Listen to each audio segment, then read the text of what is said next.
नमस्कार साथियों, मैं केशव शर्मा आपका मैथ्स टीचर। और आज हम बात करेंगे 3 सवालों के ऊपर जो कि हर स्टूडेंट के दिमाग में रहता है।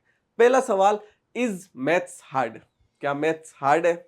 दूसरा सवाल, how to study maths for board class? Board के क्लास के लिए किस तरह से पढ़े कि हमारे पूरे में से पूरे नंबर आए? और तीसरी बात, हाउ टू इम्प्रूव मैथ्स, यानी ऐसे बच्चे जिनकी मैथ्स कमजोर है वो किस तरह से अपनी मैथ्स को स्ट्रॉन्ग कर सकते हैं और अच्छे से अच्छे नंबर ला सकते हैं। तो इन तीनों सवालों के ऊपर हम बात करेंगे इस वीडियो में। तो हम चलते हैं और सबसे पहले अपना पहला सवाल है, इज मैथ्स हार्ड? तो इसका जवाब है नो, बिल्कुल नहीं। मैथ्स बिल्कुल हार्ड नहीं है। हार्ड आपको क्यों लगती है?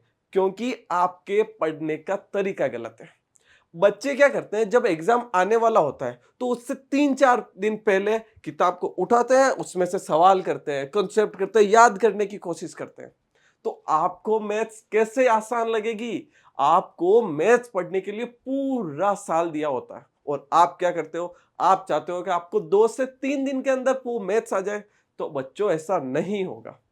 अगर आप चाहते हो मैथ्स आपको हार्ड नहीं लगे तो आपको टाइम से पढ़ाई करनी चाहिए। एक मैथ्स को पढ़ने का तरीका होता है। तरीका क्या होता है कि सबसे पहले तो आपको क्या करना होता है कि जो एक चैप्टर है उसको लो। जैसे पहला चैप्टर है मैथ्स का, वास्तविक संख्या है, तो सबसे पहले तो उस पहले पूरे चैप्टर को पढ़ो। अगर आपको समझ नहीं आ रहा है तो हम आपकी लाइव क्लास लेते हैं, सारे कंसेप्ट क्लियर करते हैं, उसमें सारे क्वेश्चंस करवाते हैं।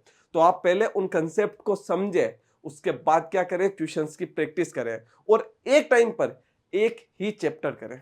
ऐसा ना करें एक चैप्टर आधा हो गया और दूसरे चैप्टर पे चले गए, नहीं। और टाइम देकर मैथ्स को अच्छे से पढ़ें। फिर देखो, आपको मैथ्स बिल्कुल हार्ड नहीं लगेगी, आपको पूरा समझ भी आएगा। आई बात समझ में? तो क्या मैथ्स हार्ड है? नहीं। आपको क्या करना है, अपने पढ़ने का तरीका बदलना है। आ गई बात समझ में आपको? अब अपना सवाल नंबर 2। सवाल 2 है कि हम बोर्ड्स के लिए किस तरह से तैयारी करें कि हमारे मैथ्स में से पूरे नंबर आए। जिस तरह मेरे आए थे बोर्ड्स में 100 में से 100, आपके भी आ सकते हैं।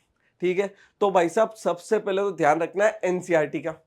एनसीईआरटी की बुक तो आपको पढ़नी है, बार बार पढ़नी है, लगातार पढ़नी है, क्योंकि बोर्ड्स का सबसे ज्यादा वेटेज जो पेपर है उसमें सबसे ज्यादा क्वेश्चंस एनसीईआरटी से आएंगे आपके। तो आपको एनसीईआरटी तो बिल्कुल नहीं छोड़नी है, उसको लगातार पढ़ते रहना है, रिवीजन करना है। फिर जब आपकी एनसीईआरटी हो गई तो आपको प्रीवियस ईयर के क्वेश्चंस भी करने हैं ताकि आपको समझ में आए।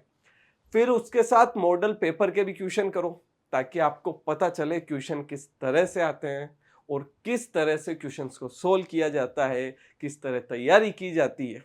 और तीसरी बात, प्रैक्टिस। ज्यादा से ज्यादा क्वेश्चंस की प्रैक्टिस करेंगे।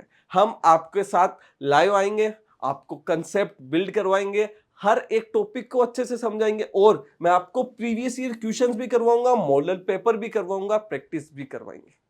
अब अगर आपको प्रैक्टिस करने के लिए कम पड़ता है तो हमारी मिशन ज्ञान ऐप पे आप जाइए और वहां पे आपको रिकॉर्डेड क्लासेस भी मिलेगी ताकि अगर आपकी लाइव क्लास छूट गई है तो आप वहां पे देख सकें। और अगर आपको लाइव क्लास नहीं देख के आपको एक टॉपिक वाइज क्लास देखनी है तो वो भी आपको वहां मिलेगी और साथ में आपको वहां पे क्वेश्चंस भी मिलेंगे जिनकी आप कर सकते हो अच्छे से प्रैक्टिस। तो हम आपके साथ है, बस आपको क्या करनी है, मेहनत करनी है अच्छे से। आप मेहनत करके पूरे में से पूरे नंबर ला सकते हैं। अब बात नंबर 3 करते हैं कि भाई मैथ्स को इंप्रूव कैसे कर सकते हैं। तो पहली बात, अब जब हमें 10th क्लास की मैथ्स पढ़नी है तो आपको 9th क्लास तक के कुछ फॉर्मूलाज, पहाड़े 20 तक वर्ग, ऐसी बेसिक चीजें अब सबसे पहले आनी चाहिए। आपकी थोड़ी सी कैलकुलेशन अच्छी होनी चाहिए ताकि जब मैं आपको सवाल कर रहा हूं तो आपको अच्छे से समझ में आए। आपको टेंशन लेने की कोई जरूरत नहीं है। मैं आपको हर एक चीज अच्छे से समझाऊंगा, सारे क्वेश्चंस करवाऊंगा लाइव क्लास में, लेकिन आपको पढ़ना होगा। अब जैसे जैसे अपना चैप्टर चलेगा तो आपको क्या करना है, एक शॉर्ट नोट की कॉपी बनानी है। 10-15 रुपए की कॉपी आएगी, उसको बनाइए, साथ में उसमें फॉर्मूले, इंपॉर्टेंट पॉइंट्स लिखिए ताकि आप उसको अच्छे से रिवाइज कर सकें। सोचो, अगर एक चैप्टर को रिवाइज करने में शॉर्ट नोट में 5 मिनट लगते हैं तो पूरा आपका जो चैप्टर है वो 1.5 घंटे के अंदर अंदर 1 से 1.5 घंटे के अंदर आप पढ़ लोगे। यानी कितना अच्छे से रिवीजन हो जाएगा एग्जाम टाइम के अंदर, और आपको मैथ्स हार्ड भी नहीं लगेगी। बस आपको मेरे साथ लगे रहना है और अच्छे से प्रैक्टिस करनी है। आप देखेंगे कि आपकी मैथ्स इंप्रूव हो जाएगी। मिशन ज्ञान की पूरी टीम आपके साथ है आपके क्लास 10th में पूरे में से पूरे नंबर लाने के लिए। बस आपको भी हमारे साथ मेहनत करनी है, प्रैक्टिस करनी है। तो हम मिलते हैं क्लास में। जय हिंद।